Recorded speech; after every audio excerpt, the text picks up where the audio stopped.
ايه هي اكتر 4 مخاوف الناس بيعانوا منها على مستوى العالم؟ الخوف من الحشرات. لا، لا مش موجوده. في نوع من الحشرات بس مش من الحشرات عامة، يعني مفيش طب حد حدد يعني حشره لازم. معينه. الخوف من العناكب. صح بجد؟ الخوف من العناكب رقم 3. انا اصلا كنت هقول الصراصير يعني، بس لا. تمام. الخوف من المرتفعات. صح. الله عليا. الخوف من المرتفعات رقم 1 على مستوى العالم. الخوف من الاماكن الضيقه. لا مش معانا. حاجات بتخوف فعلا ولا حاجات غريبه مثلا؟ حاجات شبه الحشرات، وفي حاجة الناس فعلا بتخاف منها يعني. خوف من الحيوانات. لا، حيوانات كلها. خوف الحيوانات حيوان معين. مش حيوان، زواحف. خوف من التعابين. صح. الله. خوف من التعابين رقم 3. فاضل لك حاجة واحدة بس. الكاتيجوري ايه؟ وسائل المواصلات. في العربيات. لا.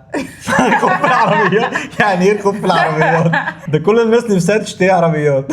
الخوف من سواقه العربيات لا يعني. والله ده نوع ممكن يكون في حد عنده الخوف من سواقة العربيات، مش عارف. حاجه شبه العربيات. طيب وسيلة مش. ثواني. انا بساعدك، هي مش وسيلة نفسها، يعني هي مش وسيلة المواصلات نفسها، بس هي حاجة متعلقة بيها. الخوف من ان يركبوا حاجه في البحر. لا، حاجة شبه كده يعني. الخوف من القطر. لا. الخوف من الموتوسيكل. خوف من ايه الهبل ده؟ ايه الاجابات ما انا دي؟ جبت لك كل وسائل المواصلات. نسيتي اهم حاجة خطيرة. العجله. يا نهار اسود. الخوف من الطياره. اخيرا. ايوه. الخوف من الطيران. هو في ايه؟